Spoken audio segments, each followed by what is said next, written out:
மக்கள் பிரதிநிதிகளாக இருந்து கொண்டு மக்களுக்கு தீங்கு விளைவிப்பதும் அதை ஊடகம் தட்டி கேட்கும் பொழுது அவர்கள் மீதே அத்துமீறலை அரங்கேற்றுவதும் எந்த வகையில் நியாயம் அப்படின்ற ஒரு குரலாக தான் நியூஸ் தமிழ் இந்த விவகாரத்தில் தொடர்ந்து பல கேள்விகளையும் நம்ம எழுப்பிட்டு இருக்கோம். களத்திலிருந்தும் இதற்கு நிறைய ரெஸ்பான்ஸ் வந்திருந்தாலும் அதில் நியாயமான கிடைக்க வேண்டிய நீதி கிடைத்ததா அப்படின்றதுல தான் நம்ம பேச வேண்டியதாக இருக்குது.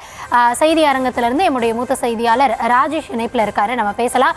ராஜேஷ் வணக்கம். மிக பெரும் அதிர்வலைகள் தமிழகத்தில் கனிம வள கொள்ளை, இது மக்கள் மத்தியிலையும் பல கட்சிகளும் இதை தொடர்ந்து எழுப்பிட்டே வராங்க. நியூஸ் தமிழ் முக்கியமாக கவனம் செலுத்தி எந்தெந்த பகுதிகள் எல்லாம் இது நடைபெறுகிறதோ ஒட்டுமொத்தமாகவே நம்ம இந்த செய்திகளை வெளியிட்டு வரோம். குறிப்பா சமீபத்தில் நடந்தது அந்த கரூர்ல சிவமயம் அப்படின்ற பகுதியில், சிவாயம் பகுதியில் மக்கள் புகார் சொல்றாங்க, சமூக ஆர்வலர்கள் புகார் சொல்றாங்க. ஊடகமாக நடுநிலையாக என்ன செய்யணுமோ அதை நம்ம களத்தில் போய் தகவலை சேகரிக்க போறோம். நம்மளுடைய செய்தியாளர் தாக்கப்படுறாரு. இதனை அடுத்து அதற்கு பிறகு என்னெல்லாம் நடந்தது அப்படின்றத மக்களும் பார்த்துருக்காங்க, நாமளும் தொடர்ந்து ஆதாரங்களோட சொல்லிட்டு இருக்கோம். இப்போ அதுல நிலவரம் என்னவா இருக்கு ராஜேஷ்? கௌதமி வணக்கம். நீங்க பேசும்போது குறிப்பிட்டிருந்தீங்க எம்எல்ஏ முன்னிலையிலேயே இந்த தாக்குதல் நடைபெற்றிருக்கிறது என்பது. நியூஸ் தமிழுக்கு ஒரு பிரத்யேக ஆதாரம் கிடைத்திருக்கிறது. எம்எல்ஏவே தாக்கி இருக்கிறார். அதாவது நீங்கள் சொன்னது போல ஒரு சட்டமன்ற உறுப்பினராக மக்கள் பிரதிநிதியாக இருக்கக்கூடியவர் பழனியாண்டி, ஸ்ரீரங்கம் தொகுதியினுடைய சட்டமன்ற உறுப்பினர். அவர் மக்களுக்கு சேவை செய்வதற்காகத்தான், மக்களுக்கு அரசுக்கும் ஒரு பாலமாக இருப்பதற்காகத்தான் அவர் அந்த பதவிக்கு வந்திருக்கிறார். அதற்குத்தான் மக்கள் அவரை தேர்வு செய்திருக்கிறார்கள். ஆனால் மக்களுக்கு சேர வேண்டிய பொது சொத்தாக இருக்கக்கூடிய கனிம வளத்தை சூறையாடி இருக்கிறார், சுரண்டி இருக்கிறார், லாரி லாரியாக கொள்ளையடித்திருக்கிறார். அதனை தட்டி கேட்க சென்ற நம்முடைய நியூஸ் தமிழ் செய்தியாளர் குழுவை கண்மூடித்தனமாக கொலைவெறி தாக்குதல் நடத்தியிருக்கிறார் என்பதற்கான ஆதாரங்கள் நமக்கு கிடைக்கப்பட்டிருக்கிறது. அதனை நாம் இன்னும் சற்று நேரத்திலே வெளியிட இருக்கின்றோம். ஒரு வாரத்திற்கு முன்பாக, அதாவது 6 நாட்களுக்கு முன்பாக சம்பவத்தன்று என்ன நடந்தது என்பதை நான் படிப்படியாக உங்களுக்கு சுருக்கமாக விளக்க இருக்கிறேன்.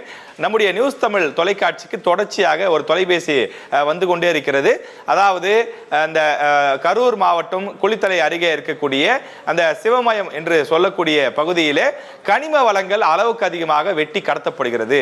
அரசால் அனுமதிக்கப்பட்ட அளவை தாண்டி கூடுதல் அளவுக்கு தொடர்ந்து கனிம வளங்கள் கடத்தப்படுகிறது. இதற்கு காரணமாக பெருமுதலாளிகள் பல பேர் இருக்கிறார்கள் என்ற விவரங்கள் நமக்கு தெரிய வருகின்றது. அதனைத் தொடர்ந்து நம்முடைய திருச்சி செய்தியாளரை அழைத்து நீங்கள் உடனடியாக கரூருக்கு செல்லுங்கள், அந்த இடத்திலே இது போன்ற கனிம வள கொள்ளை நடைபெறுவதாக தகவல் வருகிறது என்று சொன்னோம். எனவே சம்பவத்தன்று நம்முடைய திருச்சி செய்தியாளர் கதிரவன் மற்றும் அவருடன் ஒளிப்பதிவாளர் செபாஸ்டின் ஆகிய இருவரும் செல்கிறார்கள். சென்று அவர்கள் அந்த கனிம வள கொள்ளையை எடுப்பதற்கான முயற்சியில் ஈடுபடுகிறார்கள். அந்த கல் குவாரி இருக்கக்கூடிய இடத்திலிருந்து சுமார் 2.5 கிலோமீட்டர் தூரத்திற்கு வெளியிலே தான் அவர்கள் நின்று கொண்டிருக்கிறார்கள். அங்கிருந்து உள்ளே செல்வதற்கான முயற்சியிலே அவர்கள் ஈடுபடுகிறார்கள்.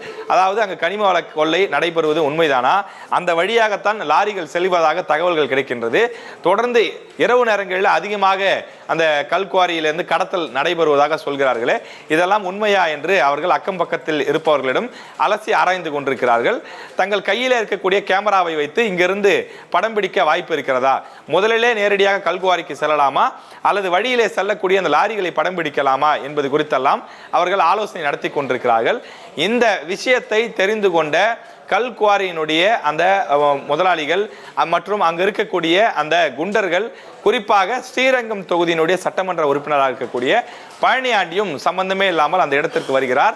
ஆனால் அதன் பிறகுதான் நமக்கு தெரிகிறது அவருக்கு தான் அதில் முழு சம்மதம் இருக்கிறது, முழு சம்பந்தம் இருக்கிறது என்பது. அதாவது ஸ்ரீரங்கம் தொகுதியினுடைய சட்டமன்ற உறுப்பினராக இருக்கக்கூடிய பழனியாண்டி அவர்தான் அந்த கல்குவாரியை நடத்தி கொண்டிருக்கிறார். அவர் நேரடியாக அவரது மேற்பார்வையில் தான் நூற்றுக்கணக்கான ரவுடிகள் குண்டர்களை வைத்து அரசுக்கு சொந்தமான, பொதுமக்களுக்கு சொந்தமான அந்த கல்குவாரியை வெடி வைத்து தகர்த்து அனுமதிக்கப்பட்ட அளவை விட பல டன் கணக்கிலே அந்த கனிம வளங்களை வெளி மாநிலங்களுக்கும் மற்ற பிற மாவட்டங்களுக்கும் அவர் கடத்தி கொண்டிருக்கிறார் என்ற விவரங்கள் நமக்கு தெரிய வருகிறது. வந்த நேரத்திலேயே முதலில் அவர்கள் அடிக்க பாய்கிறார்கள். தொடர்ந்து அங்க இருக்கக்கூடிய நியூஸ் தமிழ் செய்தியாளரை, யாரா நீ, எதுக்குறா இங்க வந்திருக்க, எங்க கல்குவாரி எல்லாம் படம் பிடிக்க வந்திருக்கீங்களா, எதுக்குறா கேமரா கொண்டு வந்திருக்கீங்க என்று ஆபாசமான நேரலையில பேச முடியாத கொச்சையான சொற்களை எல்லாம் பயன்படுத்தி தகாத வார்த்தைகளோடு திட்டி அடிக்க பாய்ந்திருக்கிறார்கள். பாய்ந்திருப்பதோடு மட்டுமே அடித்தே இருக்கிறார்கள் என்பதுதான் உண்மை. அதாவது நீங்கள் எங்கிருந்து வருகிறீர்கள், நீங்கள் உண்மையிலேயே ரிப்போர்ட்டர் என்பதற்கு என்ன ஆதாரம் என்பதெல்லாம் கேட்டிருக்கிறார்கள். செய்தியாளர்கள் தங்களிடம் இருக்கக்கூடிய அடையாள அட்டையை காட்டிய பிறகும் கூட அதனை பொருட்படுத்தாமல் கண்மூடித்தனமான தாக்குதலை ஏவியிருக்கிறார்கள். இதில் ரொம்ப முக்கியமான விஷயம் என்னன்னு பார்த்தீங்கன்னா, முதல் அடியே அந்த எம்எல்ஏ ஸ்ரீரங்கம் தொகுதியினுடைய சட்டமன்ற உறுப்பினர் அந்த பழனியாண்டி தான் முதல் அடியை அடிக்கிறார். அவர் அடித்த பிறகுதான் அவருடன் வந்த அந்த அடியாட்கள், அவருடைய உதவியாளர்கள் என்ற போர்வையில வந்தவர்கள், ஓட்டுநர் உள்ளிட்ட பல பேர் சேர்ந்து கொண்டு நம்முடைய செய்தியாளர் கதிரவனையும் ஒளிப்பதிவாளர் செபாஸ்டனையும் கண்மூடித்தனமாக தாக்குகிறார்கள். ஏனென்றால் அண்ணனே அடிச்சிட்டாரு, கூட இருக்கிற நம்மளும் சேர்ந்து அடிச்சாதான் அண்ணன் சந்தோஷப்படுவாரு, எம்எல்ஏ சந்தோஷப்படுவார் என்று சொல்லி கண்மூடித்தனமான தாக்குதலை அவர்கள் தொடங்கி இருக்கின்றார்கள்.